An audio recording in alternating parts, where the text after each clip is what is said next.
Bom, pessoal, então na semana passada, né, nós fizemos aí alguns exercícios, trabalhamos aí com a,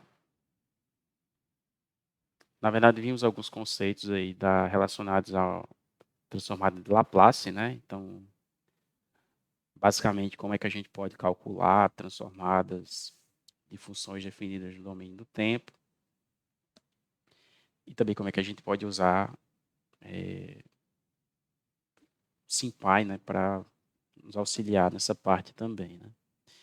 Então, isso a gente basicamente focou, né, no operacionalizar isso aqui, né? A partir de uma dada função que você tem aí, como é que a gente obtém essa transformada de Laplace, né, dela. Então, como eu falei para vocês, né, isso é um assunto que vocês vão ver com bem mais detalhes na disciplina de análise de sinais e sistemas, se já não tiver pessoas aí que já estejam cursando essa disciplina, né? Provavelmente já tem alguns de vocês aí cursando e já tenho visto isso aqui com um nível de detalhe, inclusive, maior, né? Mas, de fato, né, solucionada aqui essa questão de como você operacionaliza, né, o cálculo dessas transformadas, né? Como é que a partir de uma função do domínio do tempo você obtém essa transformada, essa nova função no domínio S, né, no domínio Laplace. A segundo, o segundo passo agora que a gente tem, do ponto de vista de análise de circuitos, é entender como é que a gente pode utilizar isso aí para analisar circuitos, né? Então, onde é que isso aí vai entrar, né, quando a gente pensa, né, na análise de circuitos de corrente contínua, como a gente vem fazendo aqui desde o início da disciplina, né? Então, a gente sabe que, quando a gente fala de teoria de circuitos, a primeira coisa que a gente tem que prestar atenção, né? Então, os primeiros conceitos que a gente vai, vamos dizer assim, se agarrar são as leis de Kirchhoff, né? Então, durante toda essa disciplina, vocês viram que absolutamente tudo relacionado à análise de circuitos tem a ver com as leis de Kirchhoff, né? Então, primeira pergunta é como é que a transformada de Laplace, né, ela vai se encaixar quando a gente pensa agora nas leis de Kirchhoff. Então, a resposta, na verdade, é bem simples, né? Então, a gente sabe que quando a gente tiver qualquer circuito que obedeça, né, que esteja nas condições aí nas quais as leis de Kirchhoff são válidas, né? A gente sabe que o somatório, né, se a gente pegar qualquer malha fechada, o somatório das tensões ali naquela malha vai ser igual a zero, né? E isso é a nossa lei de Kirchhoff das tensões que a gente tem utilizado o tempo todo aqui, né? Como é que eu traduzo, né? Como é que eu vou agora traduzir isso aqui para o domínio de Laplace, né? Então, quer dizer, claramente a lei de Kirchhoff ela é definida aqui no domínio do tempo, né? Porque essas tensões aqui elas podem ser constantes ou não, né? Independente se as funções são constantes ou são funções do tempo, a lei de Kirchhoff tem que valer sempre, né? Então, mesmo lá nos circuitos RLC, nos circuitos RC, quando a gente tinha tensões variando no tempo, nenhuma situação as leis de Kirchhoff deixaram de valer, né? Então, nenhuma situação a lei de Kirchhoff das tensões, em qualquer malha, né, para qualquer instante no tempo, ela deixou de valer. Então, ela vale, né, para qualquer função, para qualquer somatório de tensões numa malha fechada, mesmo que essas tensões sejam variantes no tempo, né, sejam funções do tempo. Então, aqui a gente está olhando para o domínio do tempo, né? Mas isso a gente está olhando para essa função, funções de domínio do tempo, mas o que é que acontece no domínio de Laplace, né? Bom, no domínio de Laplace a gente vai ter, na verdade, a mesma relação para as transformadas, né? Então, se você pegar cada uma dessas funções aqui e transformar para o domínio de Laplace, esse somatório no domínio de Laplace também vai ter que ser zero, né? Isso aqui é muito simples da gente demonstrar que é verdade, né? Porque para a gente encontrar a transformada disso aqui, né? Só simplesmente a gente tem que integrar isso aqui de zero a infinito, né? tudo que está aqui, né? Multiplicado por exponencial de menos S t dt, né? Então, se eu integrar de um lado e integrar do outro, a integral de zero já vai dar zero, né? Então, nem me preocupo aqui. Então, a integral dessa soma aqui tem que dar zero. E aí, a integral da soma é a soma das integrais. E aí, eu vou ficar com a somatória, né? Cada integral, cada termo aqui dessa soma vai ser a transformada individual de cada uma dessas funções aqui, né? Quando eu separar essas integrais aqui em n integrais, na soma de n integrais, né? E aí está demonstrado, né? Então, a própria linearidade da transformada de Laplace faz com que a gente consiga provar que a lei de Kirchhoff das tensões no domínio de Laplace vai ser a mesma coisa se a gente pensar que a gente está usando, ao invés das tensões, as transformadas dessas tensões, né? Então, isso é muito simples de ver e, da mesma forma, né, a lei de Kirchhoff das correntes, a gente sabe para qualquer nó que a gente tiver no circuito, somatório das correntes, somatório algébrico aí das correntes chegando naquele nó tem que dar zero, né? E isso é o que a gente sabe do domínio do tempo, e no domínio de Laplace vai acontecer a mesma coisa, né? Pela mesma razão, né? Se eu aplicar a transformada de Laplace aqui desse lado da equação e aplicar desse lado, né? A transformada de zero vai dar zero. Aqui eu vou ter a integral da soma, vai ser a soma das integrais, e aí cada integral individualmente vai ser a transformada individual dessas correntes aqui no domínio do tempo, né? Ou seja, né? Em outras palavras, né? A lei de Kirchhoff das tensões e a lei de Kirchhoff das correntes, ela vai ser válida tanto no domínio do tempo quanto no domínio de Laplace, né? Então, nada muda com relação a essas leis, né? Nem no domínio, nem para o que a gente tinha no domínio do tempo, tudo que a gente tinha no domínio do tempo vai ser o mesmo, a mesma coisa no domínio de Laplace, né? Em termos dessas leis aí. E aí, bom, quando a gente fala tudo, né, a gente está falando realmente de tudo que a gente já conhece, né? Tudo que envolve as leis de Kirchhoff que a gente já utilizou vai ser válido aí. Então, as referências que a gente adota, né, no domínio do tempo para poder utilizar as leis de Kirchhoff, polaridade de tensão, sentido de corrente, tudo isso, né? Novamente a gente vai ter que utilizar quando a gente estiver falando da análise no domínio de Laplace, certo? Então, vamos dizer assim, tudo que a gente viu aí nas primeiras 2 semanas da disciplina, né, que a gente discutiu isso aqui, né, como é que a gente define as referências, define a potência, convenção passiva. Então, tudo isso aqui continua válido, né, quando a gente estiver analisando os circuitos agora do domínio de Laplace. Ok? Então, alguma dúvida até aqui?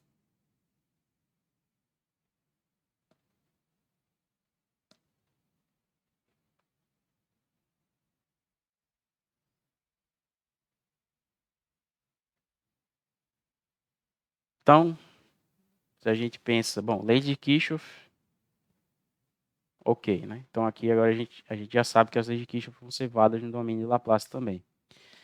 Então, além das leis de Kirchhoff, né, a gente precisou, né, para cada elemento de circuito que a gente tinha, né, a gente precisou estabelecer, né, no caso dos elementos passivos, né, dos elementos que não geram energia, como são os resistores, os indutores, os capacitores, para cada um deles a gente precisou estabelecer, né, as relações entre tensão e corrente, né, do elemento ideal. Então, no caso do resistor, a gente sabe que a tensão se relaciona com a corrente pela resistência, né? No caso do indutor, a tensão é proporcional à derivada da corrente, né? E no caso do capacitor, né, a tensão seria proporcional aqui à integral da corrente, né? Então a gente tem essas relações aqui no domínio do tempo, relacionando tensão do lado esquerdo, né, e corrente do lado direito. E a gente sabe, quando a gente estava analisando esses circuitos, né, com esses elementos presentes, a gente sempre precisou utilizar as leis de Kirchhoff, mas também utilizar as relações entre tensão e corrente para a gente poder escrever as equações que governam o comportamento do circuito, resolver aquelas equações e achar as grandezas que a gente precisava achar, né? Então, aqui a gente também vai ter que fazer isso no domínio de Laplace. Então, não basta só as leis de Kirchhoff, mas a gente vai ter que, para cada elemento no domínio do tempo aqui, a gente vai ter que achar a relação entre tensão e corrente no domínio de Laplace, né? E aí, novamente, né? Aqui a gente encontra, né, se a gente pegar cada uma dessas equações e aplicar a transformada de Laplace do lado esquerdo e aplicar do lado direito, né, a gente obtém essas relações, né? Então, no caso do resistor, continua a mesma coisa, né, porque isso aqui é só uma constante. Então, se eu integrar aqui, a constante sai para fora da integral e vai ficar apenas a transformada da tensão do lado esquerdo e a transformada da corrente do lado direito, né, multiplicada pela resistência. Então, para o resistor, nada muda. E para o capacitor e para o indutor, né, e a gente vai utilizar, né, algumas das propriedades que a gente tem aqui, né, da transformada. Então, se a gente aplica a transformada aqui dos dois lados, né, do lado esquerdo a gente fica com a transformada da tensão, no caso do indutor, né, e do lado direito, né, se a gente integrar isso aqui, a gente vai ficar com a transformada da derivada da corrente, só que essa transformada aqui seria S, né, que multiplica a transformada da corrente. Isso aqui é uma transformada funcional, que está lá explicada, né, na aula da semana passada. Então, simplesmente isso aqui fica S multiplicado pela transformada da minha corrente, menos o valor da corrente, o valor inicial da corrente, né, o valor da corrente T igual a zero. Então, isso aqui é a relação entre tensão e corrente no indutor, no domínio de Laplace, e a gente faz, bom, mesmo raciocínio para o capacitor, né? Transformada desse lado esquerdo, igual a transformada desse lado direito, só que a transformada da integral vai ser 1 sobre S, né, que multiplica a transformada da função. E 1 sobre C continua aqui, né? E aí, esse termo aqui, que seria o termo da tensão inicial no capacitor, né? Quando eu fizer a transformada de uma constante, é 1 sobre S. E aí, eu tenho essa relaçãozinha aqui, né, para o capacitor, no domínio de Laplace, né? Então, para os três elementos os três elementos passivos que a gente tem aí no circuito, a gente consegue agora achar relações entre tensão e corrente nos terminais desse elemento, só que agora no domínio de Laplace, né? Então, essa é mais uma informação que a gente precisa para poder escrever as equações dos circuitos no domínio de Laplace, né? E aí tem uma coisa interessante, né, agora que a gente vai poder, para todos esses elementos de circuito, né? Então, aqui, se a gente ignora, né? No caso do indutor e do capacitor, se eles tiverem alguma energia acumulada, se tiver alguma corrente inicial no indutor ou alguma tensão inicial no capacitor, a gente vai ignorar, né? Então, vai considerar que isso aqui é zero. E se a gente considerar que isso aqui também é zero, né? Se a tensão inicial no capacitor for zero, então vai sobrar esse termo aqui, aqui e aqui sobra esse termo aqui, né? E aí, nessa situação, né, a gente vai poder definir o que a gente chama de impedância, né? Então, impedância é simplesmente a relação entre tensão, né? Tensão dividido pela corrente, né? No domínio de Laplace. Para cada um desses elementos aqui, se eu tiver um elemento como capacitor ou indutor, aí eu defino a impedância considerando que a energia acumulada é zero, né? Então, isso é para que eu possa definir impedância para esses dois elementos, eu tenho que reduzir a energia inicial acumulada lá é zero, né? Então, se eu fizer isso, né, e fizer essa divisão aqui, eu vou obter para o resistor, né, a impedância igual a resistência. No caso do indutor, a impedância seria S vezes L, né, que é o que vai sobrar aqui. E no caso do capacitor, fica 1 sobre SC, que é o que sobra aqui, né, quando eu dividir, quando eu passar I de S aqui dividindo, né. Então, esse parâmetro aqui, impedância, né, na verdade, é tudo que eu preciso saber, né? Quando eu vou, ele vai ter a mesma utilidade, né? Da, do parâmetro, a mesma utilidade que a resistência tem para a gente, né? Em circuitos puramente resistivos. Então, de fato, né? Quando a gente estiver trabalhando com circuitos no domínio de Laplace, né? A gente vai representar os elementos naquele circuito, na verdade, por cada impedância, né? Que está associada àquele elemento, né? E aqui, lembrando, né, a impedância assume que as correntes, né, para você definir a impedância de um dado elemento, você tem que assumir que a energia armazenada naquele elemento é zero, né, no instante inicial. E aí a gente tem essas relações aqui, essas três relações aqui de impedância. Né? Todas essas relações aqui equivalem, né, a você ter V de S sobre I de S, né? E, portanto, todas aqui tem que estar. Todas essas impedâncias aqui têm a unidade de ohm, né? Que é a unidade aqui de tensão sobre corrente. Né? Ok? Então, no caso de circuitos no domínio de Laplace, a impedância do resistor vai ser a própria resistência dele, a impedância do indutor vai ser S vezes a indutância, e a impedância do capacitor vai ser 1 sobre SC, né? 1 sobre S vezes a capacitância. Certo? Então, essas são as relações entre tensão e corrente para todos esses elementos. Então, para qualquer elemento desses aí, eu vou poder sempre escrever que a tensão vai ser igual à impedância dele, né, vezes a corrente. Isso aqui é muito parecido com a lei de Ohm, né, para circuitos resistivos. Então, resistência vezes a corrente. Então, veja que aqui já aparecem algumas... quer dizer, uma das principais vantagens da transformada de Laplace, né? Enquanto no domínio do tempo eu tinha relações aqui com integral e derivada, né? Se eu agora passo tudo para o domínio de Laplace, né, e escrevo as minhas relações entre tensão e corrente em função das impedâncias, então eu vou ter sempre relações do tipo parecidas com a lei de Ohm, né? Que eu tenho a corrente multiplicada por alguma coisa me dá a tensão. Né?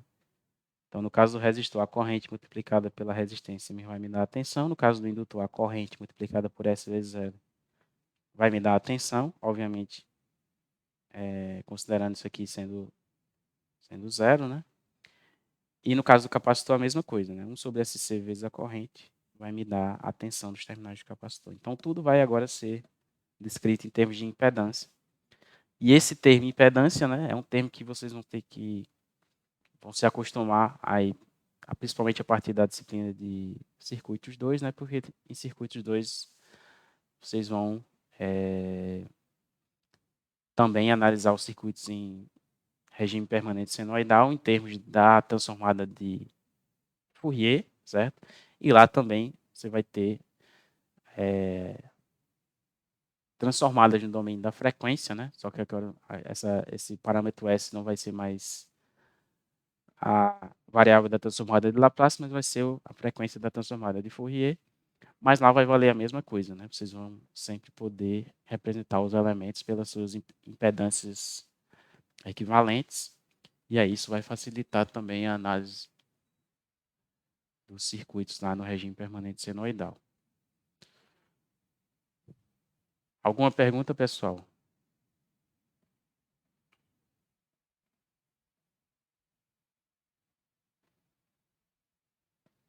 Então, isso aqui também é um resumo aí do assunto que está nas aulas, está explicado aí nas aulas com mais detalhe. Né?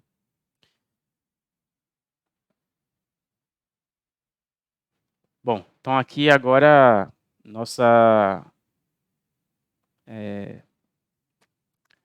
nossa tarefa, né, de analisar circuitos no domínio Laplace. Então agora a gente já tem basicamente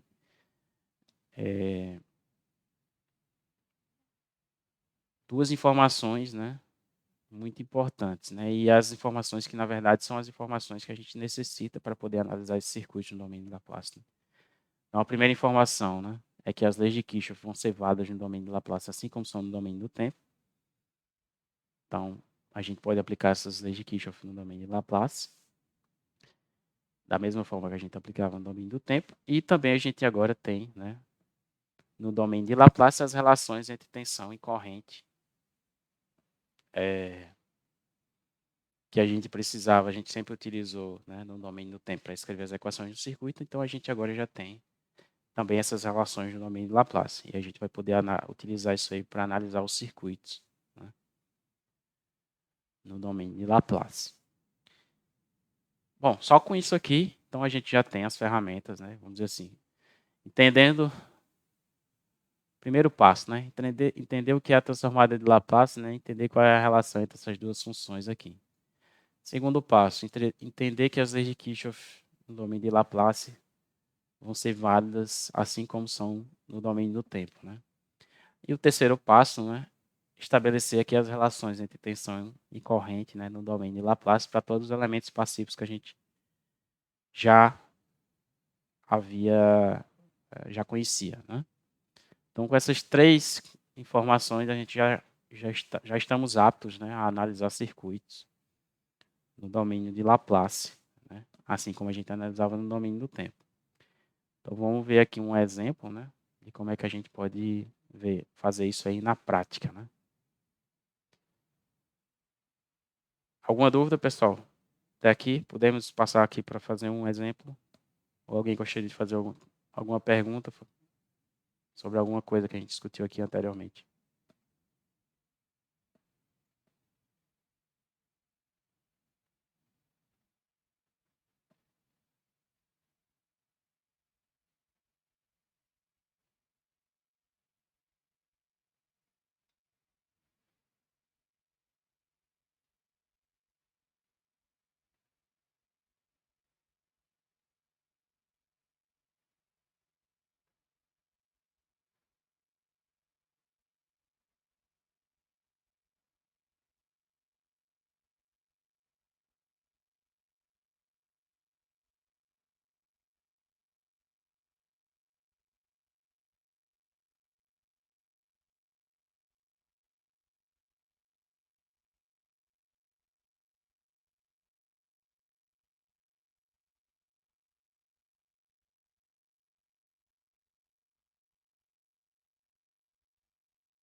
Bom, pessoal, então como é que a gente vai, né,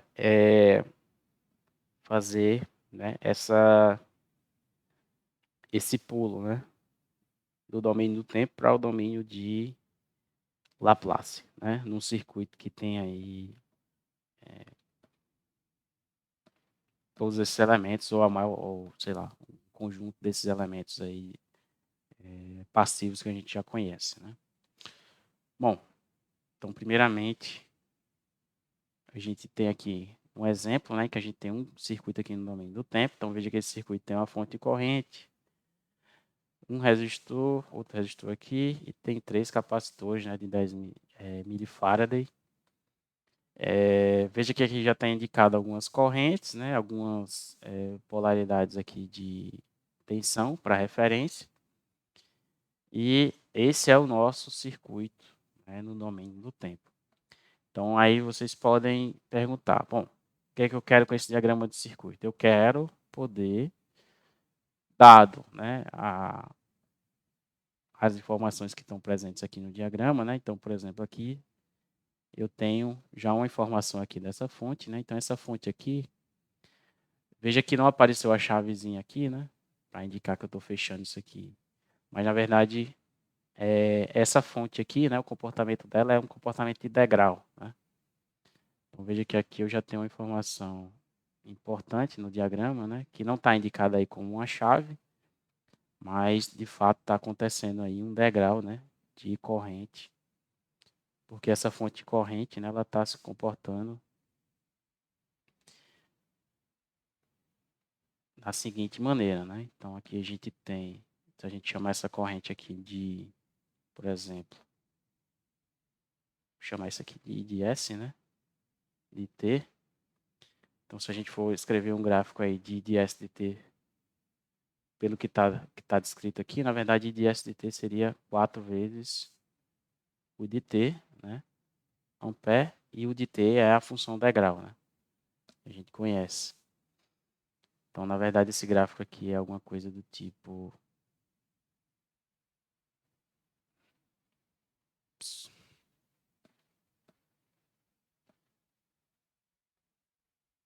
Essa função vale zero, para t menor que zero, né? E aí, depois de zero para frente, né? De zero até infinito, essa função vai valer 4. Né? Então, isso aqui é 4. E isso aqui é t igual a zero. Né? Então, até infinito, essa função vale 4, indicando que essa fonte de corrente ela tem esse comportamento de degrau. Então, é como se ela fosse ligada, né? Como se tivesse uma chave aqui, que eu fechasse aqui em t igual a zero. Só que ao invés de indicar essa chave no diagrama do circuito, eu simplesmente indico que essa função, essa fonte de corrente tem esse comportamento aqui, né? De degrau. Então, nesse terceiro estágio, isso é uma novidade que vai aparecer para vocês. Né? Então, pode ter algum chaveamento, assim, o chaveamento pode vir indicado diretamente no circuito ou ele pode vir simplesmente indicado pelo comportamento da fonte, né? Por uma função degrau aqui indicando o comportamento da fonte. Isso agora a gente utiliza, né, para simplificar às vezes o diagrama do circuito ou simplesmente para chamar a atenção, né, que as duas formas de indicar o mesmo comportamento são possíveis. Ok, pessoal?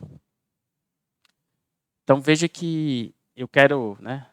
Meu problema é basicamente o seguinte: essa fonte ela vai ser conectada, ligada, né, nesse circuito em T igual a zero, e eu quero determinar o comportamento de algumas grandezas aqui, né? Pode ser corrente, pode ser tensão, o que seja, né? Eu quero determinar, saber alguma coisa sobre o que vai acontecer com esse circuito aí a partir do momento que eu conectei essa fonte de corrente, né?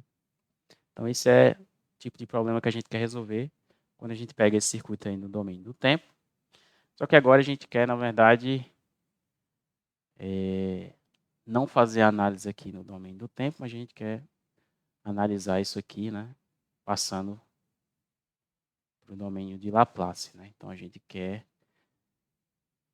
aplicar a transformada de Laplace, né, nesse problema, né, para a gente poder sair do domínio do tempo e ir para o domínio de Laplace. Né?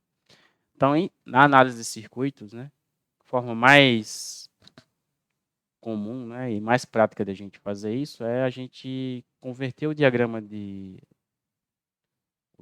circuito, né, do domínio do tempo para o domínio de Laplace. Como é que a gente faz isso? Bom, a gente faz isso pegando cada elemento que está aí no domínio, né, substituindo pela sua impedância, né, correspondente, e também cada fonte que a gente tem no circuito, né, a gente vai substituir pela representação daquela fonte no domínio de Laplace. Né? Então, vamos primeiro ver aqui as impedâncias. Né? Como é que a gente faz com as impedâncias? Então, bom, aqui eu tenho um resistor, né? E aí a gente sabe que a impedância do resistor no domínio do tempo é a mesma, equivale à resistência no domínio de Laplace. Né? Então, a impedância do resistor, deixa eu só copiar isso aqui, inclusive.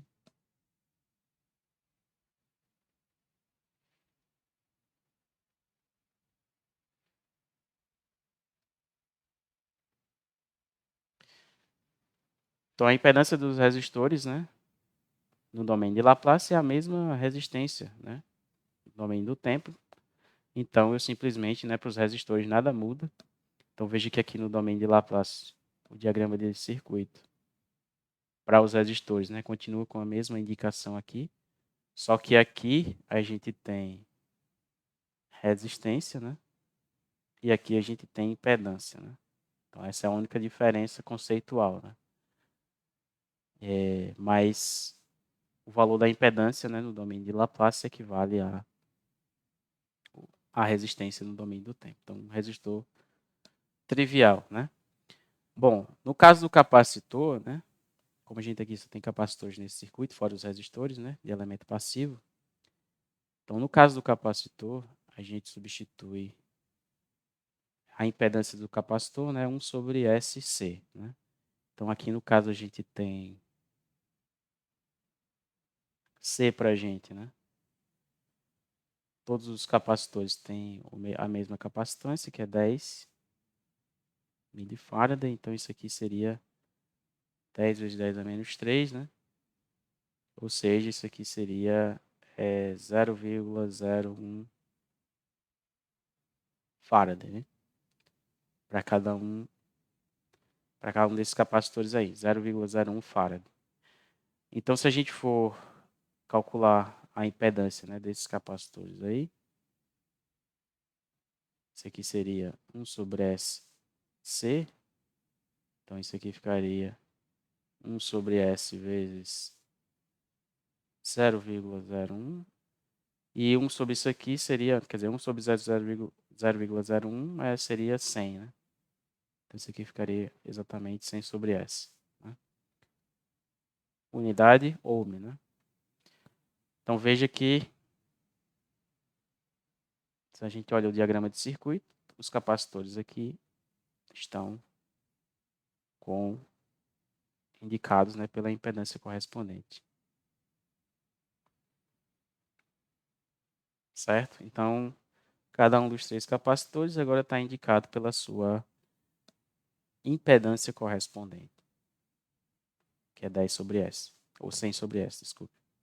Então, veja que as grandezas agora que estavam indicadas anteriormente, né, essa tensão, essa corrente, essa tensão aqui,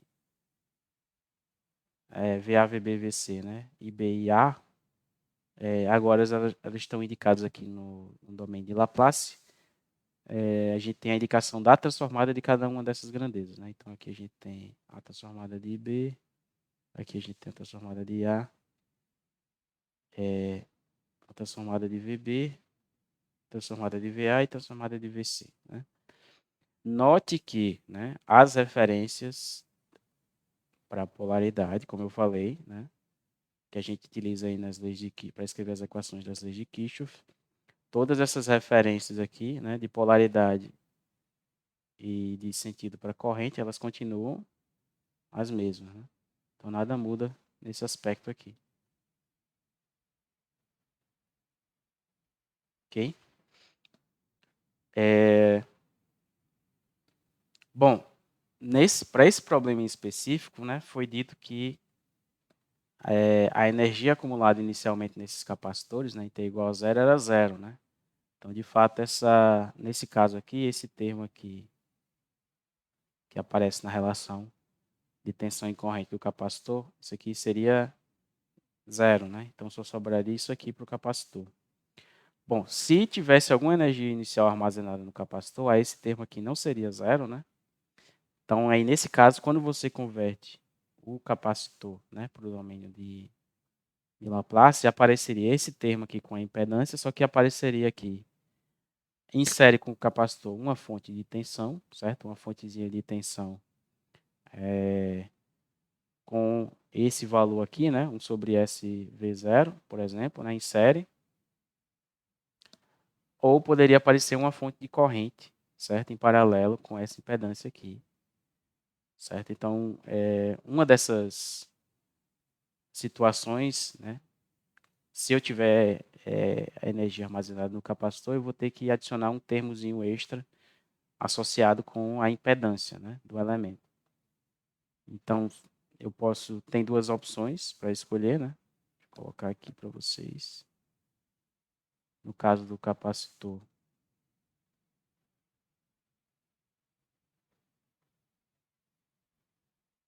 então no caso do capacitor eu tenho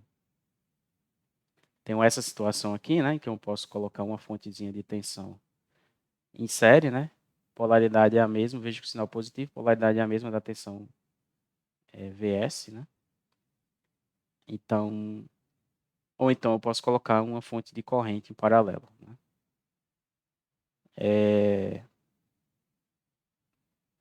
Qual é a relação entre essas duas representações aqui? É simplesmente uma transformação de fonte. Né? Então, se eu pego isso aqui e tem eu vou ter essa fontezinha de tensão aqui adicionada que representa a energia inicial armazenada no capacitor, né? se eu fizer uma transformação de fonte, né, disso aqui, transformação de fonte no domínio de Laplace, né, dessa fonte de tensão em série com essa impedância para uma impedância em paralelo com a fonte corrente, né, eu vou calcular exatamente isso aqui. Né? Então, se eu, por exemplo, pego isso aqui,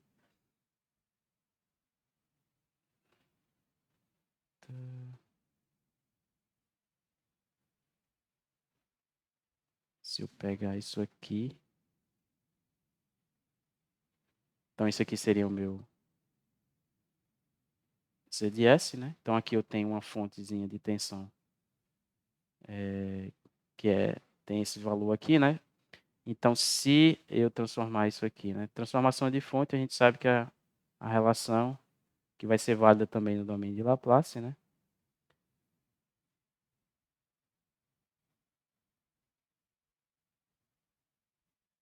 É dada da seguinte maneira, né?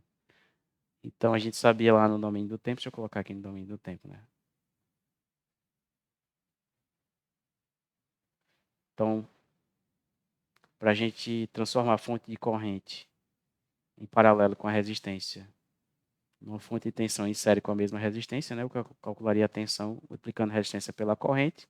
E se eu quisesse achar uma fonte de corrente, eu dividiria a tensão pela resistência, né? Que no domínio de Laplace vai ser a mesma coisa, só que com a transformada, né? Então, V de S vai ser a impedância vezes a fonte de corrente no domínio S.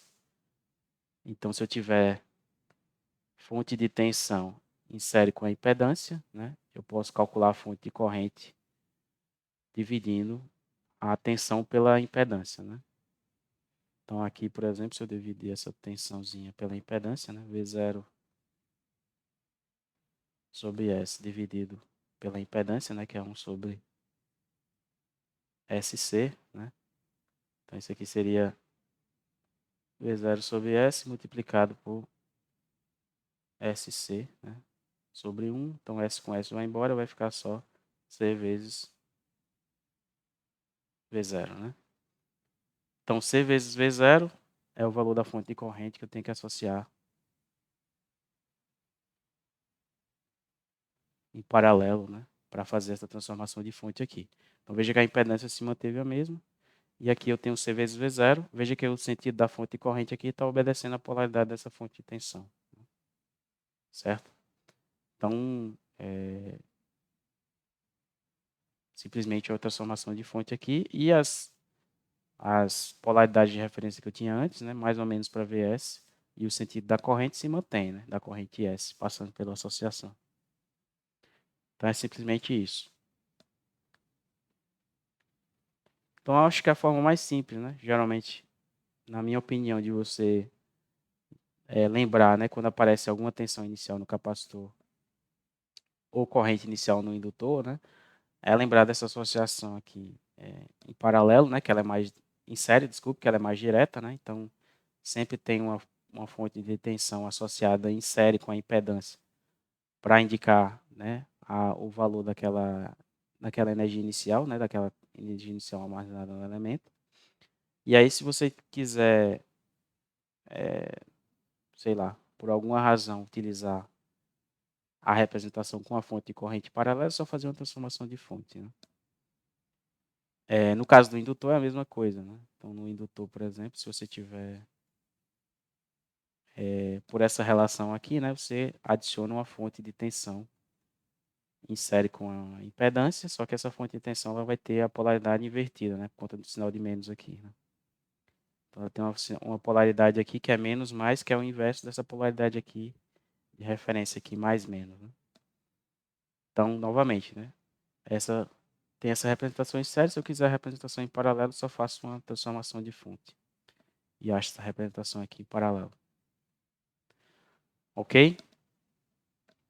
Alguma pergunta, pessoal, em relação a isso aí?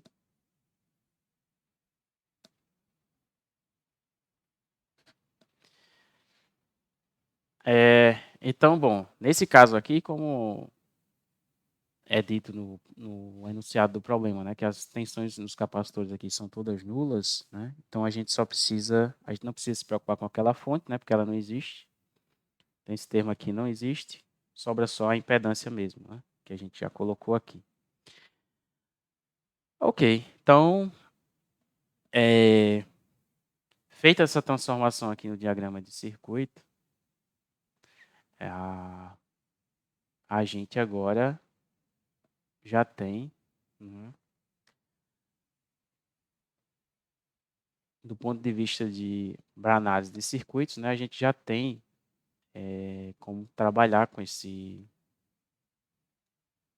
circuito aí no domínio de Laplace. Então, aqui,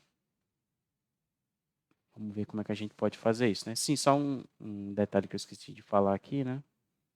Veja que aqui, esse degrau aqui, né? Virou 1 sobre S, né? Então, a transformada da função degrau no domínio de Laplace é 1 sobre S. Então, isso aqui também foi transformado, né? Então, esse parâmetro aqui também foi transformado, certo? Então, agora a gente tem tudo aí no domínio de Laplace. E aí, professor? Bom, chegou no domínio de Laplace, o que é que eu faço agora? Aí, agora você vai fazer exatamente, quer dizer, fundamentalmente, tudo que você viu aí no primeiro estágio, né? Que a gente trabalhava todos os métodos que a gente viu no primeiro estágio de análise de circuitos. Então, método das correntes de malha, método das tensões de nó, superposição, transformação de fonte, cálculo de resistência equivalente, que equivalia ao cálculo da impedância equivalente, que vai equivaler ao cálculo da impedância equivalente aqui no domínio de Laplace. Circuito equivalente de Thevenin, circuito equivalente de Norton, certo? Então, todos aqueles métodos que a gente viu no primeiro estágio, agora a gente vai poder aplicar aqui exatamente da mesma maneira, exatamente com as mesmas considerações, né? Exatamente considerando tudo que a gente considerava lá, as referências de polaridade, referências de sentido de corrente, convenção passiva, certo? Então, tudo aquilo a gente vai valer aqui, só que no domínio de Laplace. E é isso que a gente vai utilizar, né? São esses métodos que a gente vai utilizar para determinar grandezas desconhecidas no circuito, né? Sejam as correntes, né, no domínio de Laplace, ou as tensões aqui no domínio de Laplace.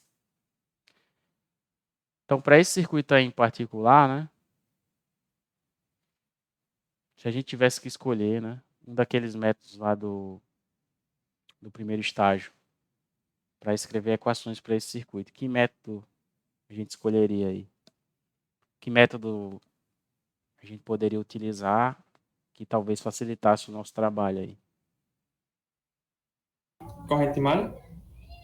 Por que corrente e malha? Porque aí você já sabe a corrente que passa por uma das malhas, né? Com aquela fonte ali. Então, quer dizer, se a gente... Bom, a gente tem um circuito com 3 malhas, né? Já começa daí. Então, um circuito com 3 malhas é um circuito que a gente vai ter que utilizar aí, né?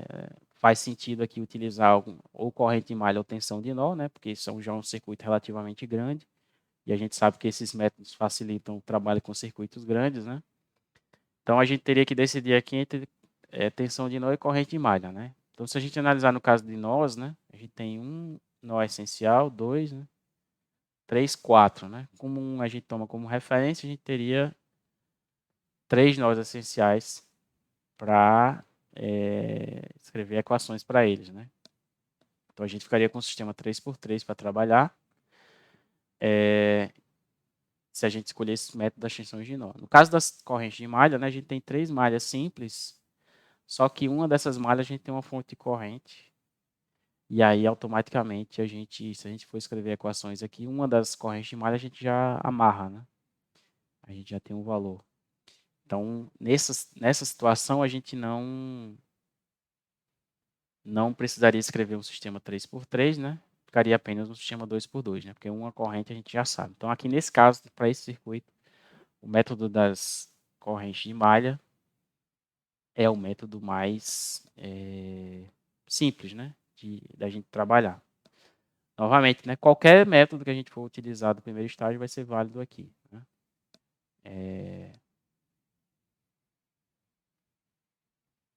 Mas o que vai dar menos trabalho, né?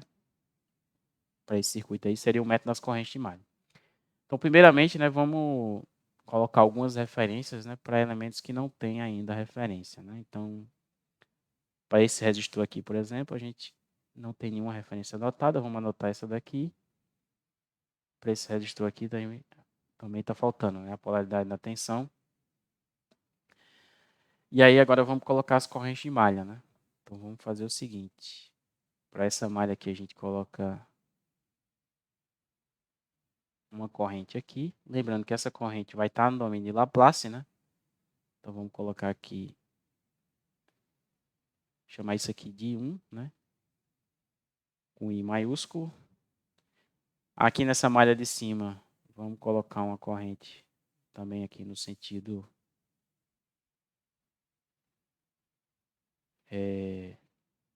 sentido horário, né? Uma corrente 2.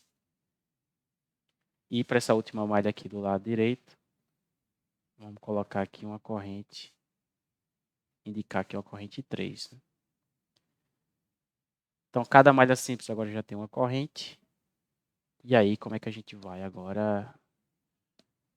Como é que a gente procede aqui, né? Então, qual seria o próximo passo, pessoal, de aplicação do método das correntes de malha? Leis de Kirchhoff das tensões. Então a gente passa agora para a lei de Kirchhoff das tensões, né? Então, vamos aqui, lei de Kirchhoff das tensões, só que agora a gente está no domínio de Laplace, né, obviamente. Mas a gente viu que a lei de Kirchhoff das tensões é válida também no domínio de Laplace, então tanto faz, tanto fez, né? Bom, essa corrente 1 a gente já sabe quem é, né? Então, a gente não precisa aplicar a lei de Kirchhoff das tensões nessa malha, porque essa corrente a gente já sabe. Então, vamos para a malha 2 aqui, né? Então, como é que a gente poderia escrever a lei de Kirchhoff das tensões, né, nessa malha aqui, né? Percorrendo essa malha. Vamos percorrer ela aqui no sentido horário, né?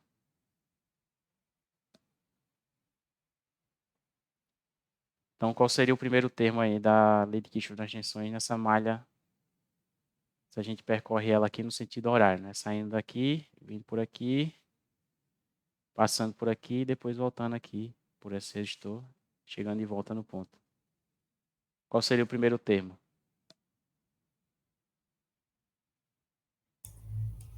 Sim sobre S de 2, mais sim sobre S2. Então, o primeiro termo, né, da lei de Kirchhoff das tensões seria a tensão sobre esse capacitor, né, que está indicado aqui, né? Seria VA de S, né? O primeiro termo da lei de Kirchhoff das tensões. Só que esse capacitor aqui, né, ele já está representado pela impedância, né, dele aqui. E a gente sabe que a relação entre no domínio de Laplace, né, assim como a lei de Ohm no domínio do tempo, a relação entre a tensão e a corrente é dada pela impedância do elemento vezes a corrente, né, que passa por ele no domínio de Laplace, né? Então, nesse caso, a gente já sabe a impedância, que é 100 sobre S, né? E a gente sabe a corrente, né? A corrente é a corrente de malha e 2, né? Então, esse primeiro termo, né, é a tensão sobre esse capacitor, mas, na verdade, a gente já pode escrever como sendo 100 sobre S, que é a impedância dele, vezes a corrente que está passando por ele, que é a corrente 2, né? Ok? Veja que convenção passiva, né, corrente na direção da queda da minha tensão de referência, então vou colocar o sinal positivo aqui. Qual seria o segundo termo? Seguindo aí o percurso da malha.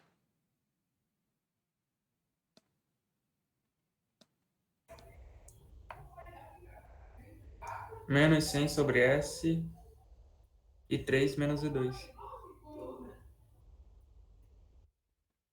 Então, novamente, a gente chegou no outro capacitor aqui, né? E a gente tem que escrever a expressão para VB, né? Então, a tensão, o termo da tensão que apareceria era VB. A gente está indo aqui do menos para o mais, então sinal negativo, né?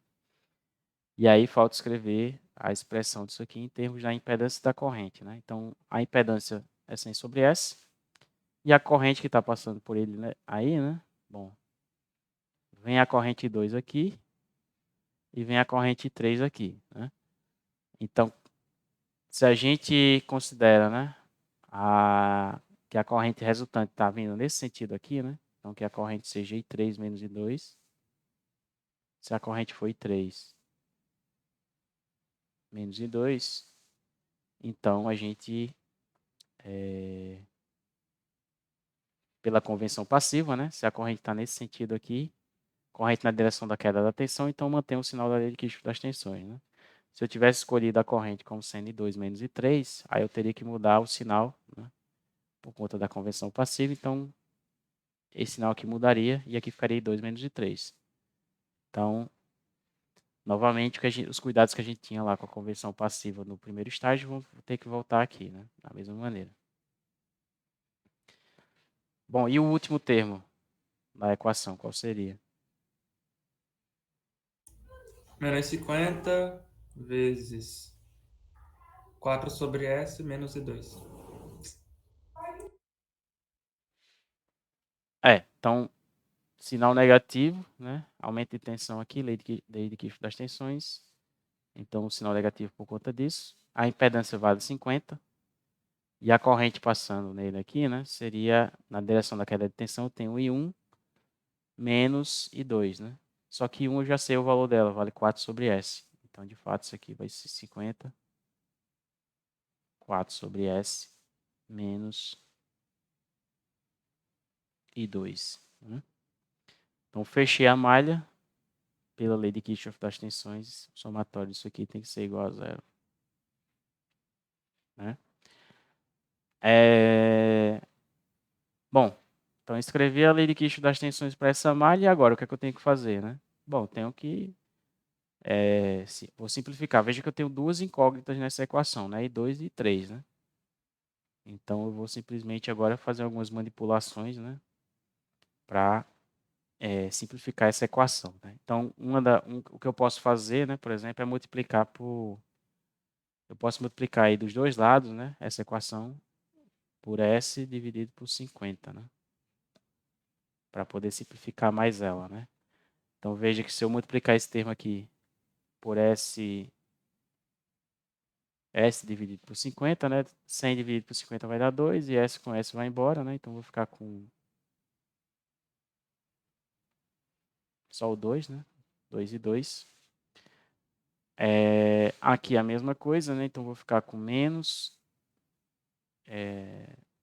2, né? Que multiplica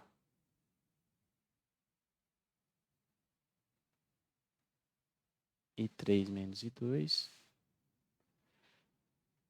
E desse lado, nesse próximo termo aqui, né? A gente teria 50 dividido por 50 ficaria só o menos.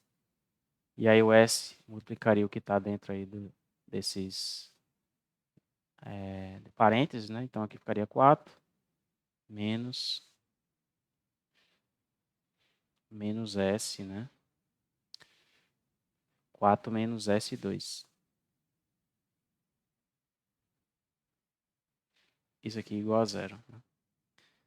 Então eu tenho essa equação aqui de baixo e agora eu posso rearranjar isso aqui, né? Em termos de I2 e I3, né? Para ficar a equação bonitinha aí. Então, no caso aqui, né? I2 eu tenho 2 e 2. Depois eu tenho menos com menos vai dar mais, né? Mais 2 e 2. E depois menos com menos vai dar mais também. Então, mais S2. Então, no final das contas, eu vou ficar com 4, né? Somado com S vezes I2. E o I3 eu só tenho esse menos 2 multiplicando aqui, né? Então, ficaria aqui com menos 2 I3. Isso aqui igual a zero. Né? Acho que faltou... Não, faltou o termo... Faltou o 4 aqui, né? Na verdade, isso aqui é igual a 4. Porque faltou a gente colocar esse termo aqui. Então, aqui fica menos 4. Menos 4 passa para o outro lado lá. Então, isso aqui é igual a 4. Né? Então, aqui a gente já tem uma equação Duas incógnitas, e 2 e 3, são as correntes aí no domínio de Laplace, e a gente já tem a primeira equação, né? Do método das correntes de malha. Bom, agora a gente vai para essa malha aqui, a malha da corrente 3, né? Lei de Kirchhoff das tensões nessa malha aqui, né? O que é que eu posso escrever aí? Que equação eu posso escrever aí?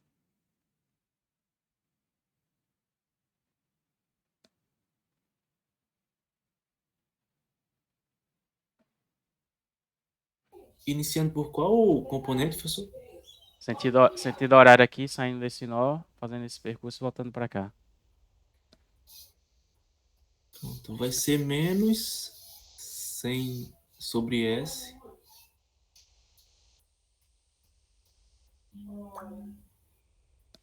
vezes, aí no caso ali vai ser I1 menos I3, como I1 é 4 sobre S, pode substituir logo, sobre S, menos I3.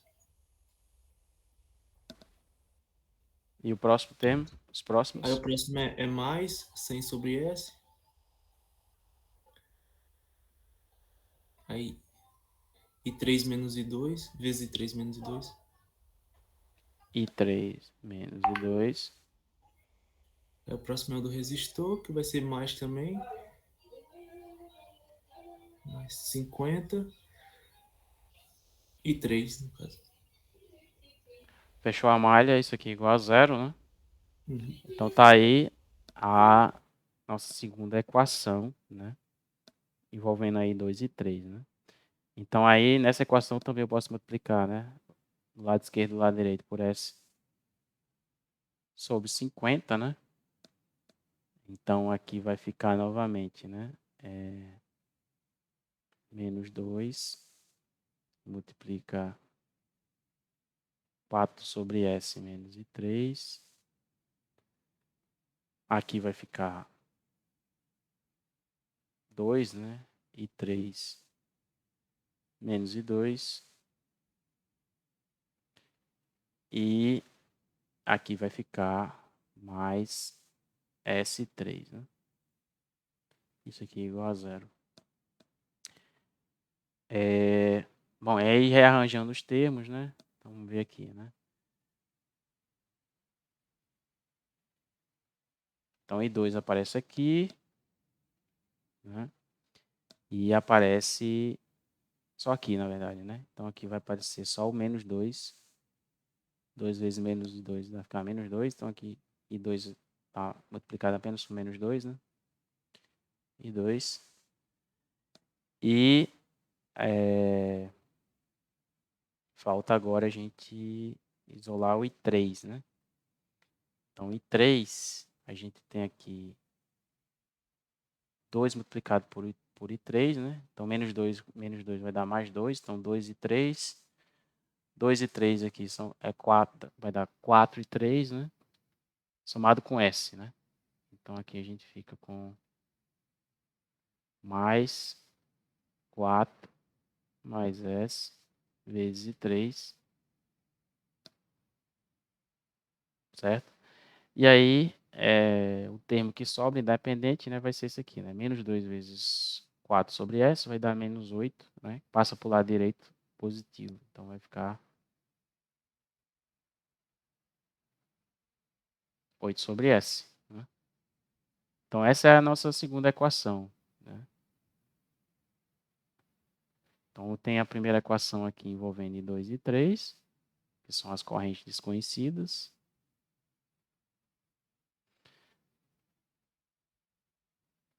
E a gente tem aqui a segunda equação envolvendo I2 e 3.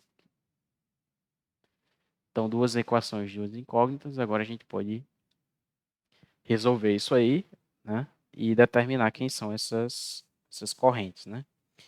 Aí agora você pode se perguntar, bom, qual é a diferença entre o que a gente fez o que a gente fez aí nessa análise, né, no domínio de Laplace, com o que a gente fez no primeiro estágio para resolução de circuitos, né? A diferença em termos assim, da linha de raciocínio que a gente segue é nenhuma, né? É a mesma. Na prática, né, a única diferença prática que vai existir de um caso para outro é que, nesse caso aqui no domínio de Laplace, a gente vai trabalhar agora com expressões, né, equações que vão aparecer em função dessa variável S, né? Então, quer dizer, a gente agora está trabalhando com expressões que têm o termo uma variável, né, um termo literal. Então, a gente vai obter soluções em função dessa variável S também, né, para esses sistemas de equações. Mas, fora isso, né, não há grande novidade aqui, né? Se tiver n incógnitas, você vai precisar desconhecidas, né? Você vai precisar de n equações independentes para montar um sistema linear e resolver e determinar quem são essas variáveis desconhecidas, essas funções desconhecidas. Ok, pessoal? Alguma dúvida?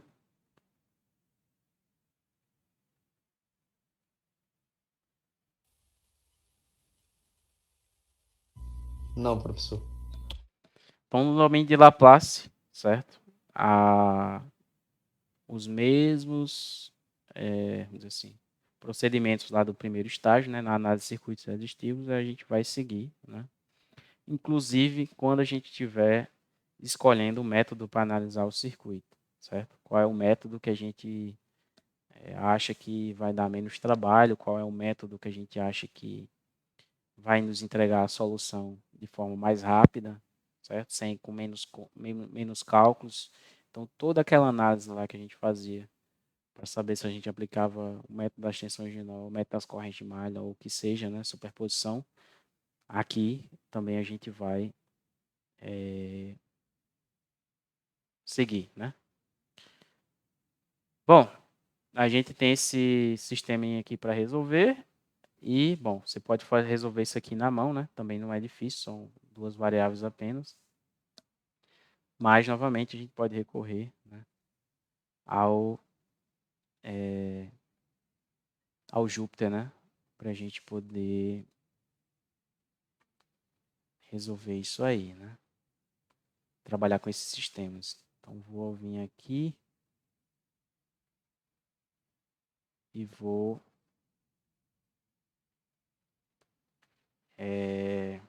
rapidamente, né, definir as equações que a gente escrever as equações que a gente obteve, né? Então a gente tem duas variáveis, i2 e i3, e tem uma variável auxiliar, né, que é o s, né, que é a variável de Laplace, né? Então vou definir essas três variáveis aqui, certo? Como símbolos aqui do SymPy, e vou definir meu sistema de equações, né? Então a primeira equação que eu tinha era essa daqui, né? 4 mais s, s2, é vezes i2, menos 2 e 3 igual a 4. Então tá aqui, né? 4 mais S2, menos 2 e 3 igual a 4. Né? Segunda equação que eu tenho é menos 2S, menos 2 e 2, 4 mais S3 igual a 8 sobre S. Né? Se eu multiplicar isso aqui também, né, eu consigo ainda dar uma simplificada nisso aqui. Quer dizer, de certa forma simplificar, talvez nem seja uma simplificação. Mas eu posso multiplicar os dois lados por S, né? E ficar com isso aqui, né?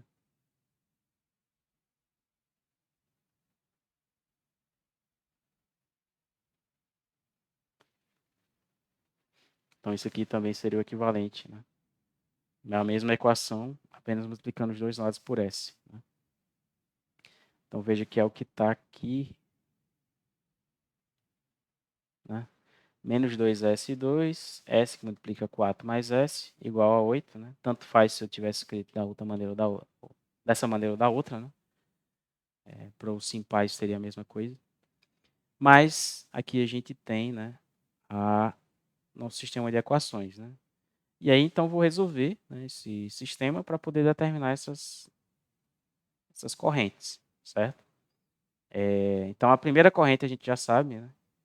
Já está escrito aqui, vai valer 4 sobre S1, falta determinar I2 e 3. Né? Então, vamos rodar isso aqui para a gente ver. Então, aqui a gente tem, né, o valor das correntes de malha aí do circuito. Então, essas correntes de malha, no domínio de Laplace, né, vão ser essas daqui. Então, a solução, né, desse sistema de equações, já com a corrente que a gente já conhecia, que era I1, vai me dar isso daqui, certo? Então, veja que eu tenho expressões aqui em função da variável S, né, que é a variável da transformada de Laplace. Ok, pessoal? Então, achei a solução, né, achei as correntes de malha no domínio de Laplace.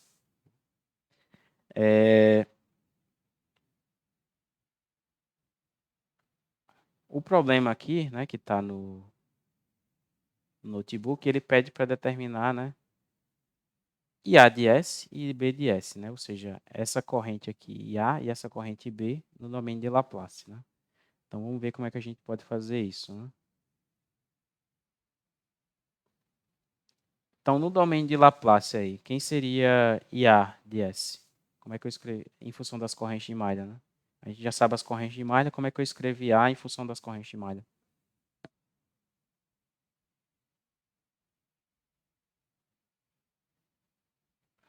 IA de S. Então aqui seria o item A do problema, né? Quem seria IA de S? E quem seria IB de S? Nesse circuito aí. IA e 1 menos I2. Então, IA, né, pelas referências que a gente adotou aqui, veja que essa corrente de malha está nesse sentido, né, que é o mesmo sentido de IA. Então, a IA é a corrente que está passando aqui, né, vindo nesse sentido. Então, se a gente for escrevê-la em função das correntes de malha, né, seria essa corrente 1 menos a corrente 2. Né? Então, de fato, essa corrente A seria a corrente I1 subtraído a corrente 2 de S. Né? Veja que eu vou, para simplificar aqui o trabalho, eu vou omitir essa notação aqui, que todo mundo aqui, bom, indica isso aqui, porque obviamente isso aqui está no domínio de Laplace, mas para simplificar, né, simplesmente a letra maiúscula já é o suficiente. Bom, então quem seria IA? A gente já conhece essas correntes de malha, né? Então simplesmente eu vou colocar aqui. Bom, I1 eu sei que é 4 sobre S, subtraio de I2. I2 é essa corrente, essa expressão aqui, né? 4S mais 8 dividido por, vou até aqui colocar em evidência, S que multiplica S mais 6, né?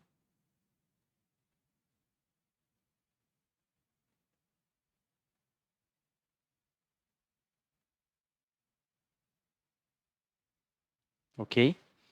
Então, bom, vamos condensar isso aqui numa expressão só, né? Então, isso aqui a gente pode escrever, né? Fazendo uma manipulação algébrica. A gente pode escrever isso aqui como sendo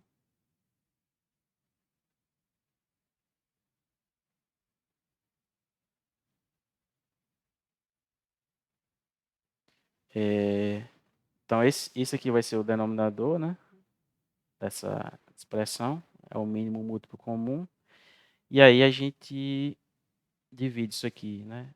S por S mais 6 dividido por S, vai dar S mais 6, né? Multiplica pelo numerador, então ficaria 4 vezes S mais 6.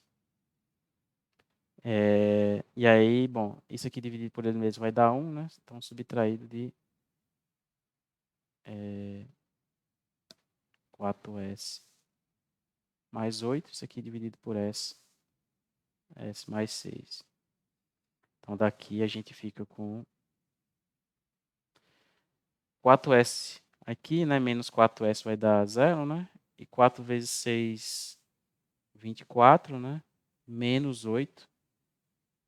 Então, vai dar 16, né? Então, de fato, aqui, isso aqui vai ser 16 S mais 6. Né? Qual vai ser a unidade aqui, pessoal? Dessa corrente?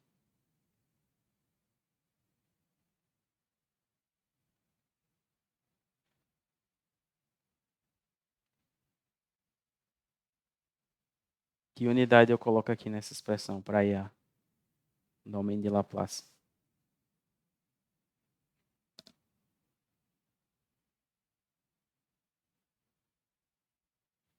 AS, não? Hã? Como é?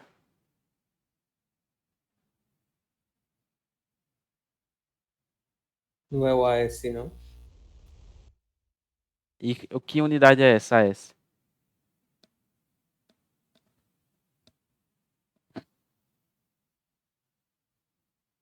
Ampere por segundo? É ampere vezes segundo, né? Ampere por segundo é... Ah, é, fato. Ampere por fato, segundo sim. é isso aqui, né? Isso, isso. Isso aqui é ampere vezes segundo. Então veja que a unidade das grandezas aqui no domínio de Laplace, né? É a unidade da grandeza multiplicado pela unidade de tempo, né? Então aqui no caso, né? Seria ampere, né? Vezes segundo, né? Como está indicado aqui, né? Certo? Então esse S que está aqui é de segundo, né? Da unidade, não é o S da transformada, né? Vamos não confundir aí, tomar cuidado para não confundir.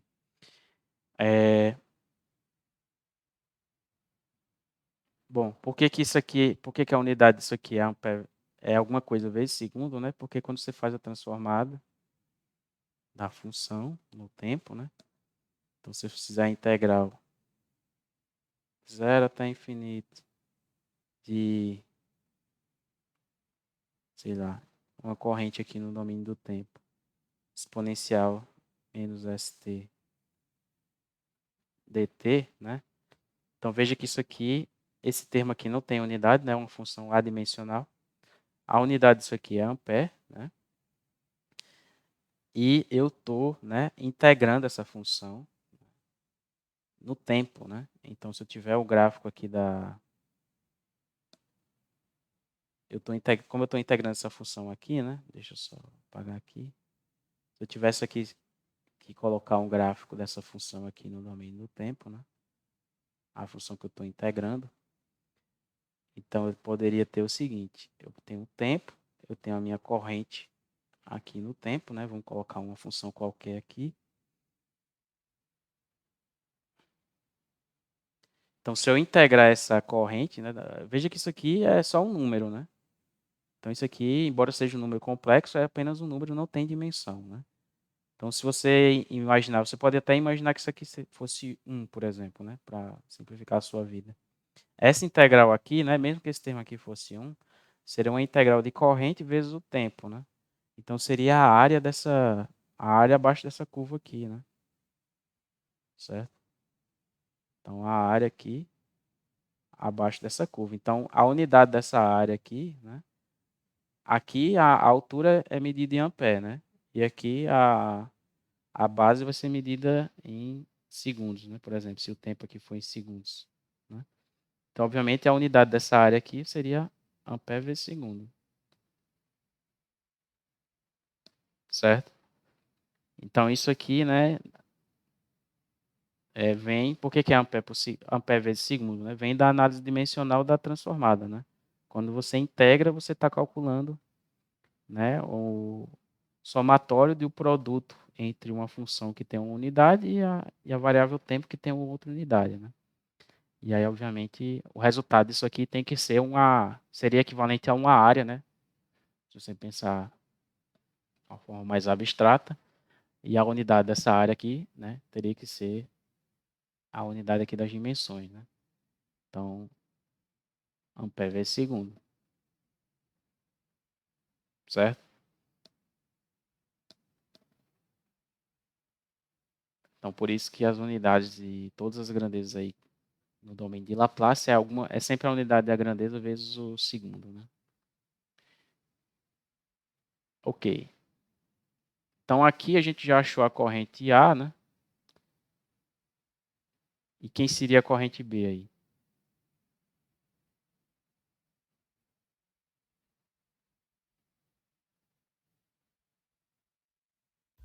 I3 menos IB.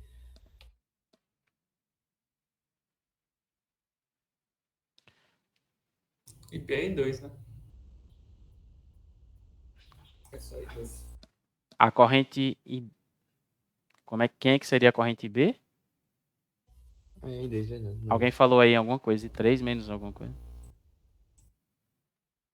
Quem seria isso aqui?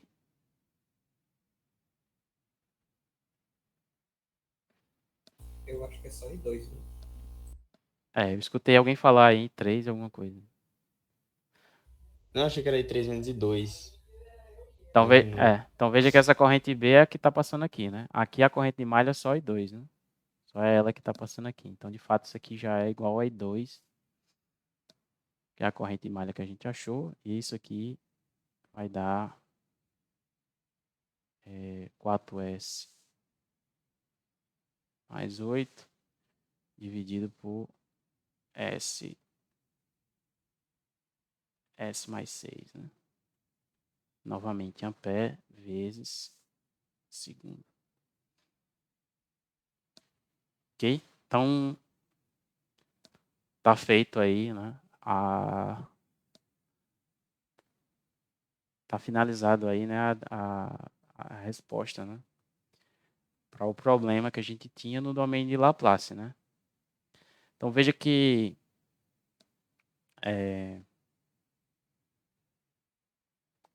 se a gente pensar, né, no problema que a gente tinha no domínio do tempo, a gente teria um circuito com vários capacitores aqui, né? Um circuito aqui com 3 elementos armazenadores de energia.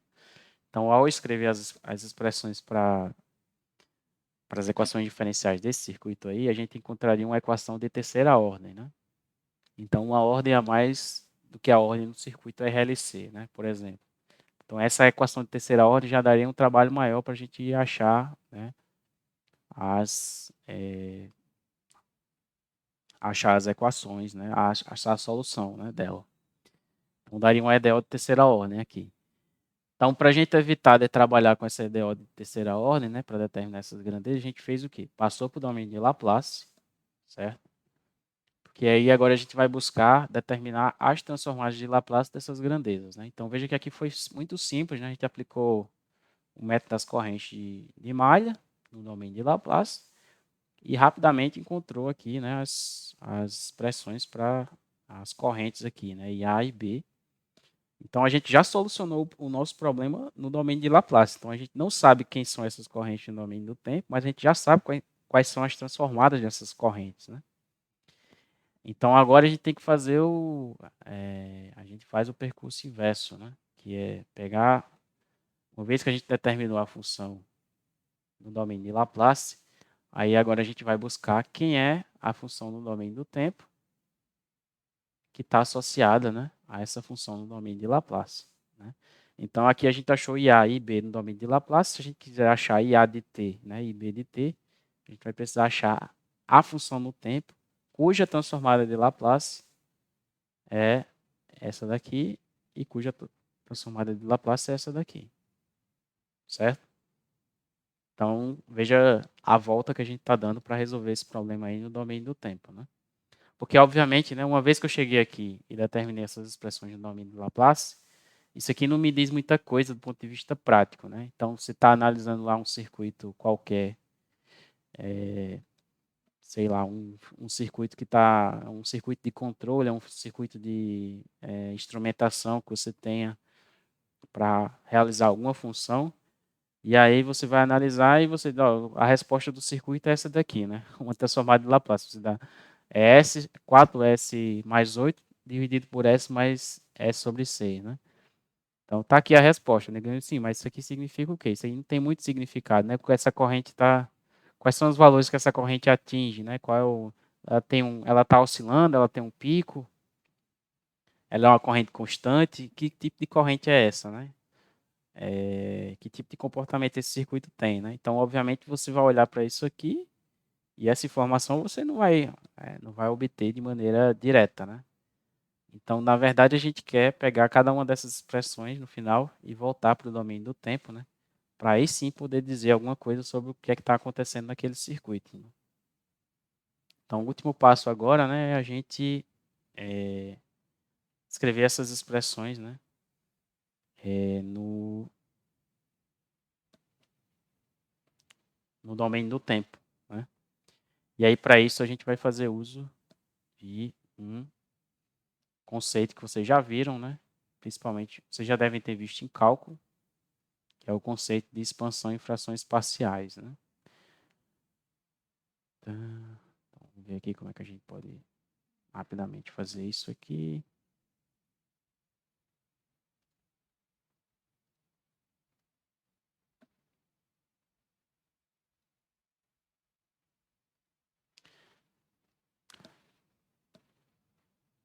Então, letra B do problema, né? Então, na letra B, eu quero saber quem é IA de T e quem vai ser IB de T, né?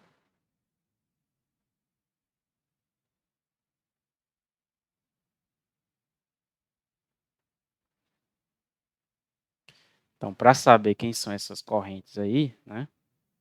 A gente vai ter que primeiro pegar essas expressões de IA de S e IB de S, né? E fazer uma expansão em frações parciais, né? Depois a gente vai ver por que isso é interessante, né? Então, basicamente, o que é que a gente quer, né? A gente quer o seguinte. Vamos começar aqui por IA, né? Para a gente pegar a ideia da coisa, né? Então, aqui a gente tem IA escrito dessa forma aqui, né? Então, isso aqui seria a nossa expressão para IA, né? E a gente quer expandir, a gente vai querer expandir isso aqui, né? Em duas frações parciais. Uma com esse primeiro termo aqui, né? Que é a primeira raiz desse denominador. Então, um termo associado à raiz zero, né? E o segundo termo associado à raiz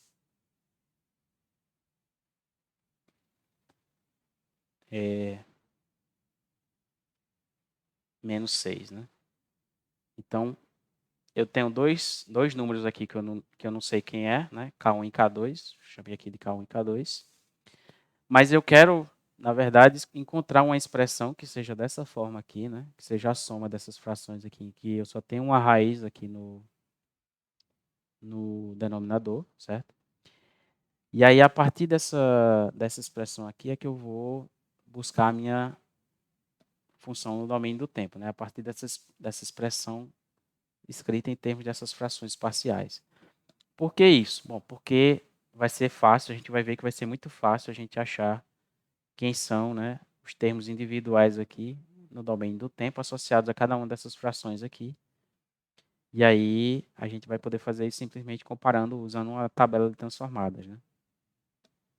Certo? Mas antes da gente poder fazer isso, a gente vai ter que dar esse passozinho aqui, que é determinar determinar os valores aqui de K1 e K2, né? Nessa expansão. Então, para a gente determinar K1, né, primeiramente a gente vai fazer o seguinte, né? Vamos multiplicar os dois lados aqui por S, né? Então, se eu multiplicar esse lado aqui esquerdo por S, eu fico com 16 sobre S mais 6. Aqui eu vou ficar só com K1. E aqui eu vou ficar com K2 vezes S dividido por S mais 6, né? Bom, multipliquei por S dos dois lados. Veja que se eu fizer S igual a zero aqui, né? Se eu fizer agora S igual a zero, né? Nessa expressão, isso aqui vai para zero, isso aqui vai para zero, isso aqui vai para zero, né? E aí, esse termo aqui todo, né? Como eu tenho S multiplicando K2 no numerador aqui, né? Eu vou ficar com 0 dividido por 6, que isso aqui vai dar 0. Vai ficar só K1 desse lado aqui, né? E aqui do lado esquerdo, né? Vai ficar 16 sobre 6, né? Então, de fato, K1, eu já determinei aqui, vale 16 sobre 6.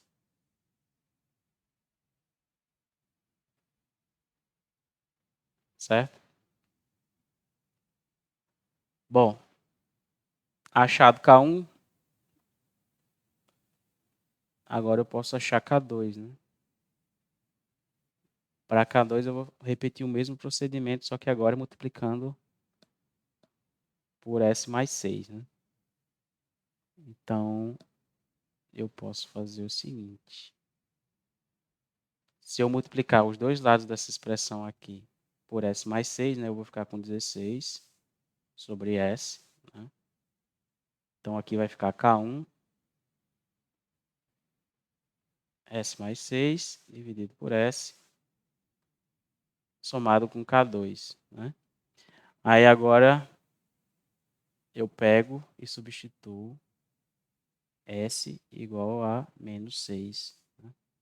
Se eu substituir S igual a menos 6, esse termo todo aqui vai para zero. Logicamente, isso aqui vai ficar menos 6. Né? Então, K1 vezes 0 dividido por menos 6 vai dar zero. Então, fica só K2 aqui desse lado. E aqui eu substituo do lado esquerdo menos 6. Né? Então, vai ficar 16 dividido por menos 6. Né? Ou seja, no final das contas, vou colocar aqui do lado... Colocar aqui do lado direito, né? K1 eu achei que vale 16 sobre 6 e K2 vale menos 16 sobre 6.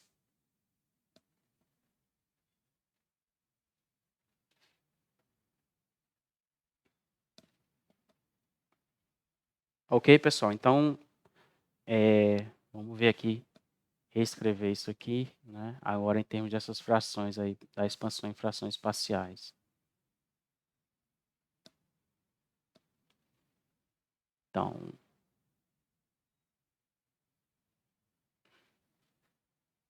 a gente ficaria com o seguinte, né? IA, que é igual a 16, né? Sobre S.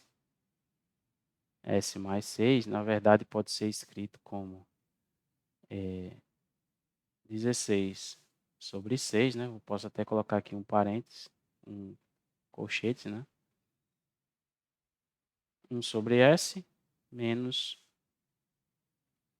1 sobre S mais 6, né? Então, eu posso escrever isso aqui como sendo uma expansão, né, de duas frações parciais. Uma com a raiz 0 e outra com a raiz menos 6, né? Certo? Então, foi isso que a gente fez aqui, né? A gente foi calcular, né, esses coeficientes aqui como K1 d igual a menos K2, né? Eu só coloquei o 16 sobre 6 em evidência e deixei 1 e menos 1 aqui, né? Ok? Bom, então qual é a vantagem, né, de fazer isso aqui, né? Bom, a vantagem, né, é que agora se eu quiser achar quem é IA de t, eu sei que IA de t, né, seria a transformada inversa, né, de Laplace da corrente A. Só que eu posso escrever, né, IA como sendo isso aqui, né? Então, isso aqui na verdade seria a transformada inversa de 16 sobre 6, 1 sobre S menos 1 sobre S mais 6.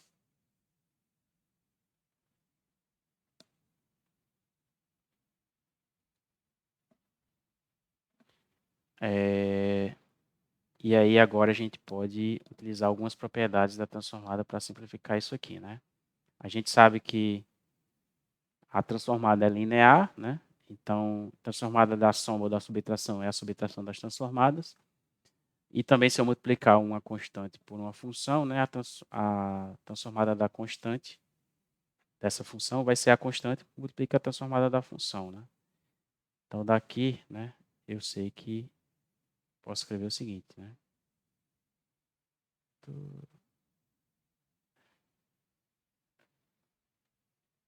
Essa corrente A de t seria 16 sobre 6, né? Que multiplica aqui a transformada inversa de 1 sobre S, né? Menos a transformada inversa de 1 sobre S mais 6, né? Então, a linearidade, né? Ela vale para a transformada direta, né? E também vale, essas propriedades valem para a transformada direta e valem para a transformada inversa também, né? Então, a gente tem isso aqui. Bom, agora, né? Veja que agora a gente pode usar o que a gente conhece das funções que a gente já conhece a transformada, né? Então, basicamente aqui a gente vai usar uma tabela de transformadas, né? Então, a gente sabe que se a gente tiver uma função do tipo degrau, né? Se a gente tiver U de t, a transformada de Laplace de U de t é 1 sobre S, né? Então, obviamente, né? Se eu tiver 1 sobre S no domínio de Laplace, esse 1 sobre S vai corresponder a U de t no domínio do tempo, né? Então, essa transformada aqui, a transformada inversa de 1 sobre S, nada mais é do que U de t, né? Então, aqui eu já sei o que corresponde a isso aqui no domínio do tempo, U de t. E aí falta essa daqui, né? Então, essa daqui, né? Aí agora a gente vai ter que lembrar o seguinte, né? A transformada de exponencial de menos AT, né? Vezes U de t. Isso aqui equivale, né? A 1 sobre S mais A, né? No domínio de Laplace. Então, obviamente, né? Se eu tiver 1 sobre S mais A, no domínio do tempo, isso aqui corresponde a essa exponencial, né? Multiplicada por U de t. Então, aqui eu tenho, na verdade, exponencial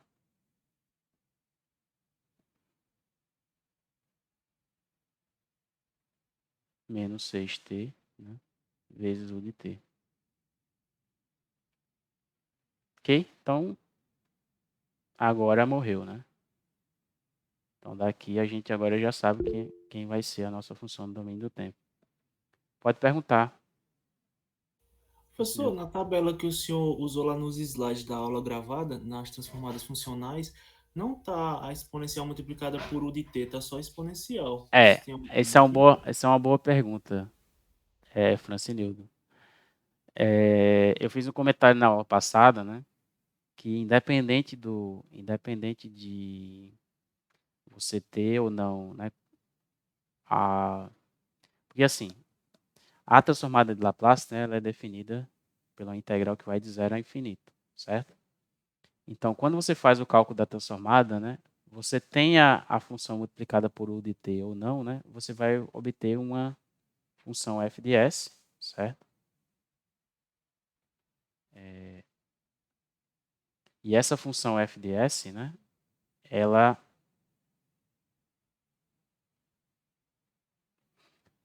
equivale, né, quer dizer, eu não tenho, se essa função aqui for definida para t menor que 0, né, ela não entra mesmo que ela seja definida aqui para t menor que 0, né? Essa parte da função que é definida para t menor que 0, ela não entra no cálculo da transformada de f de s, né? Porque ela é uma integral que vai de 0 a infinito, né? Certo? Então, nesse caso, né, a transformada de e elevado a menos a de t e a transformada de e elevado a menos a de t o de t, as duas vão corresponder à mesma coisa, certo? Porque, quer dizer, se eu integrar essa função aqui de 0 a infinito,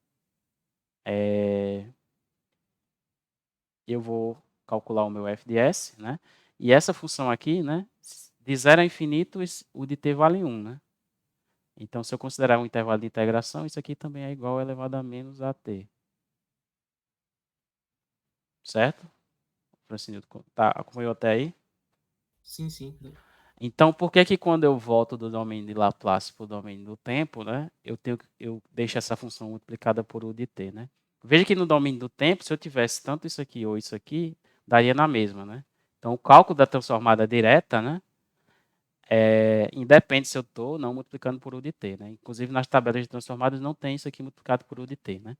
Mas quando eu voltar para o domínio de Laplace para o domínio do tempo, vai aparecer o U de t aqui, né? Aí eu vou perguntar, né? Por que isso, né? Por que no cálculo da transformada direta, eu posso ou não considerar o de t, dá na mesma, mas na transformada inversa, eu tenho que especificar que isso aqui está multiplicado por u de t. Aí é uma pergunta um pouco mais conceitual, né? Inclusive, em análise de sinais e sistemas, você vê a transformada bilateral, né? Que é a transformada de menos infinito a infinito. Que aí é uma outra história, né? Mas aqui a gente está falando da transformada unilateral. Então, por que vocês acham que na volta do domínio de Laplace para o domínio do tempo tem que ter o U de t multiplicado aqui?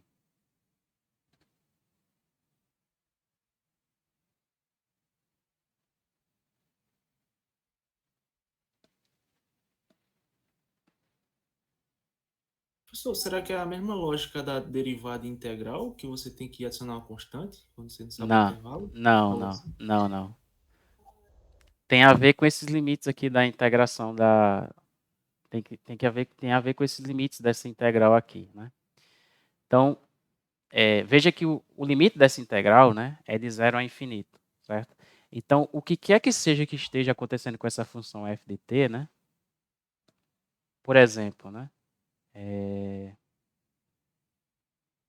Vamos supor, né, que eu vou colocar aqui duas funções que valem a mesma coisa para t maior que zero e se comportam de maneira diferente para t menor que zero, né? Então, imagine que eu tenho uma função assim, ó. Eu tenho uma função que é constante aqui para t maior que zero, né? Essa função é constante. E eu tenho uma segunda função que está em cima dessa função aqui, né? Então, vou colocar aqui só um pouquinho diferente para vocês ficarem visualizando as duas, mas imagine que é uma em cima da outra, né? Elas valem o mesmo valor aqui para t maior que zero, né? Aí, uma para t menor que zero faz isso, e a outra para t menor que zero, né, faz isso, sei lá, certo? Então, eu tenho essas duas funções aí, né? Vou chamar aqui de... Vou chamar isso aqui de x de t e a outra de y de t, né? X de t é a vermelha, y de t é a azul, certo?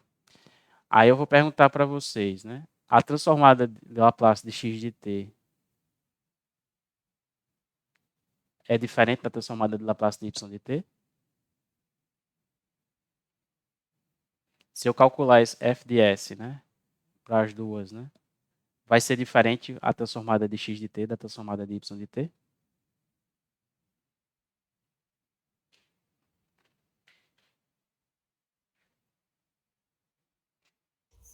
São Não. iguais. Porque o intervalo começa em zero, não é intervalo de integração, então não importa. No zero é infinito, não. Aí que tá, né? Então, as funções, vocês concordam que as funções y de t e x de t são diferentes, né? Isso. Não são a mesma função. Só que se eu calcular essa transformada aí, né, vai dar a mesma coisa, porque a transformada está definida de 0 até infinito, a integral, né? Então, de fato, se eu calcular isso aqui, vai dar a mesma coisa, inclusive vai dar... Isso aqui é o integral, se isso aqui é uma constante, né, isso aqui vai dar alguma coisa sobre S. Seria se isso aqui fosse 1, isso aqui daria u de t, né? Ou, desculpe, 1 sobre S. Se essa amplitude aqui fosse 1, essa integral aqui daria 1 sobre S, né? Só que essas funções, elas são diferentes, né? Para t menor que zero, né? No entanto, eu tenho a mesma transformada para as duas, né? Aí, qual é o problema aqui, né? O problema é o seguinte, se eu souber que a transformada f de S é 1 sobre S, qual é a função no domínio do tempo que está associada a ela? Porque aqui eu já vi que tem duas que têm a mesma transformada, né? Eu poderia, inclusive, escrever aqui várias outras, né? Poderia escrever, sei lá, uma função que a partir daqui é uma exponencial que sobe. Eu posso colocar uma oscilação, o que seja aqui, né? Então, qualquer coisa que tiver aqui para ter antes de zero, né? Eu vou ter sempre a mesma transformada, né? Certo? Então, isso aí cria um problema, né? Porque agora, se eu souber a transformada e quiser voltar para o domínio do tempo, qual dessas funções eu vou escolher como sendo...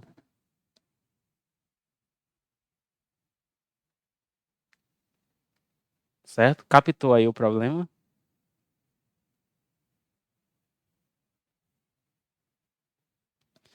Então, aqui vem a razão desse UDT, né? Aparecer aqui, quando você sai do domínio de Laplace para o domínio do tempo.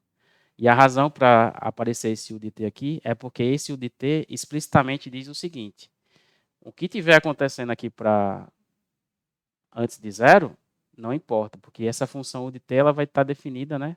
Quer dizer, ela só vai valer 1 para frente, né? Então, é como se eu estivesse dizendo, olha, eu sei que tem infinitas funções aqui para t menor que zero que podem estar associadas à minha função, mas se eu multiplicar essa função por u de t, né, é como se eu estivesse dizendo, bom, a transformada inversa dessa função é essa daqui, considerando que eu estou observando de zero para frente, né? Então, de zero para frente, realmente, a transformada inversa é aquilo ali.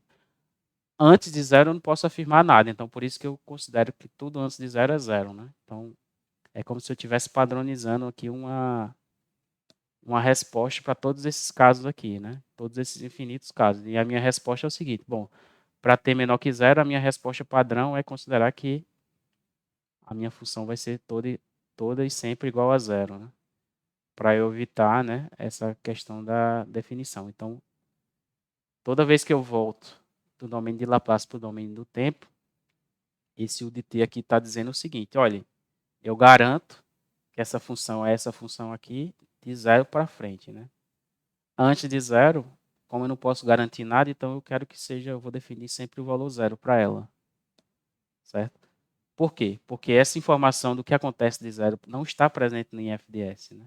E não está presente em FDS porque a integral começa a partir do zero, certo? Então, o que quer que seja que acontece para cá, não pode nem não está incluído aqui, né? Em FDS. Então, não posso afirmar nada. Se eu não posso afirmar nada e eu preciso afirmar alguma coisa, eu vou dizer, então considero que é tudo zero. E aí a gente fica com essa convenção, né?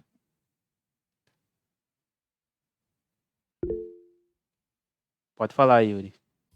Professor, em qual situação a gente consideraria analisar pela bilateral que o senhor colocou? Aí essa transformada de Laplace aqui especificamente é uma transformada unilateral, né?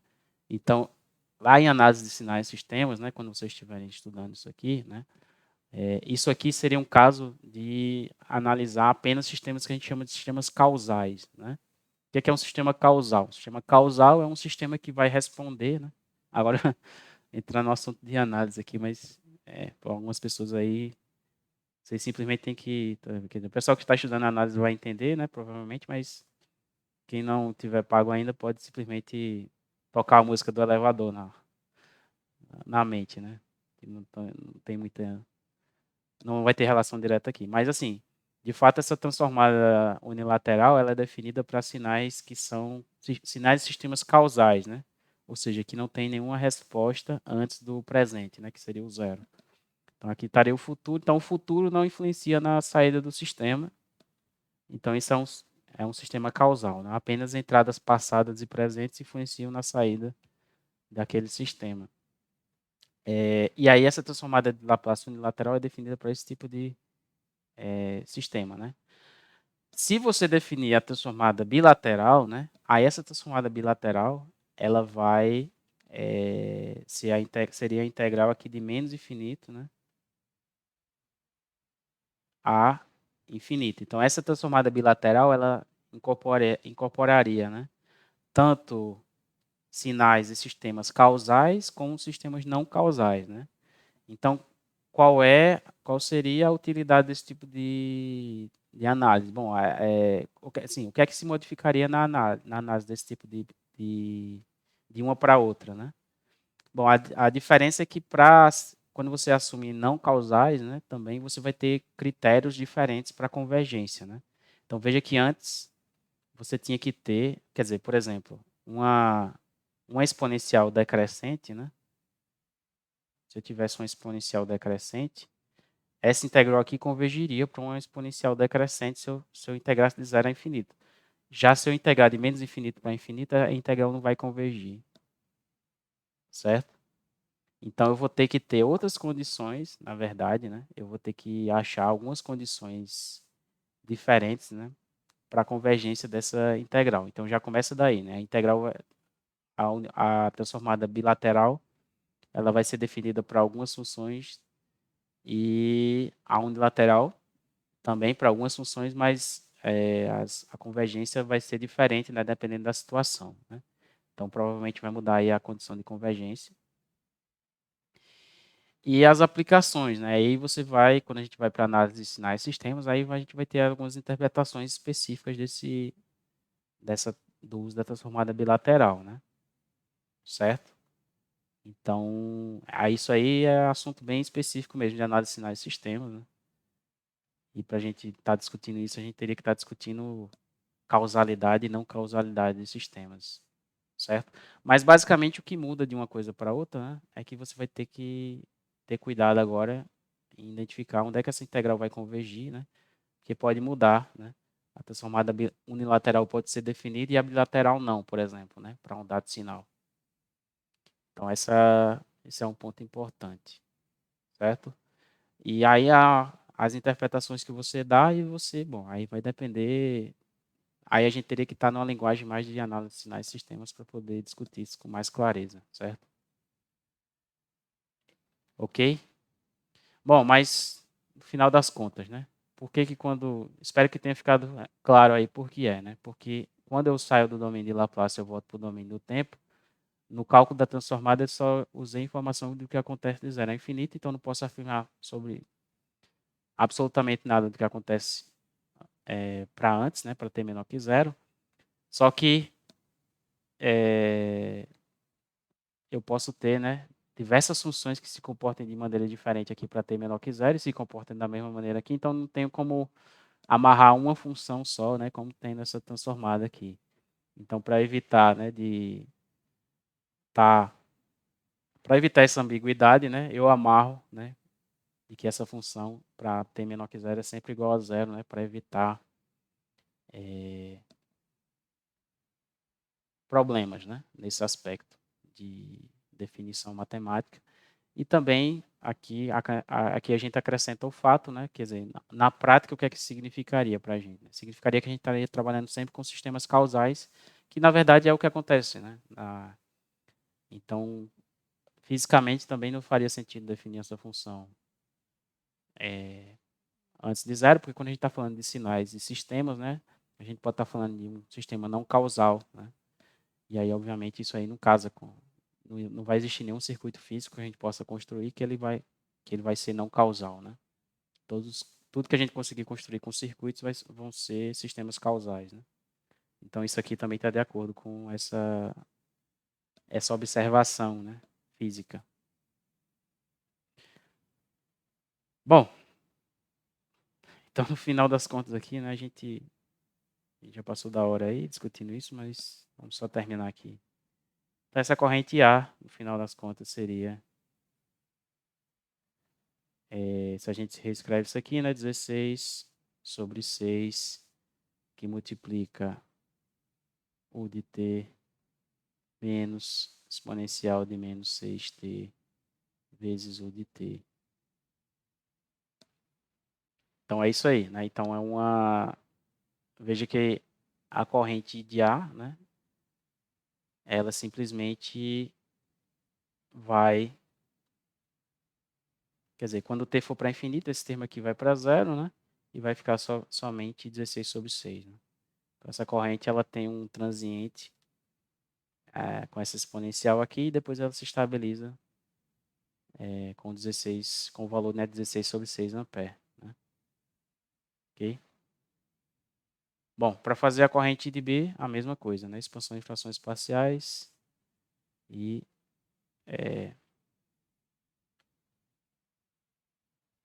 cálculo da transformada inversa, né? Dos termos individuais, né? Da expansão. Bom, aqui tem uma funçãozinha do... Bom, aqui eu só vou rodar aqui rapidamente, né? No SymPy para você ver que dá para fazer esses cálculos aqui também, né? Literais. E aí, se a gente quiser fazer, né,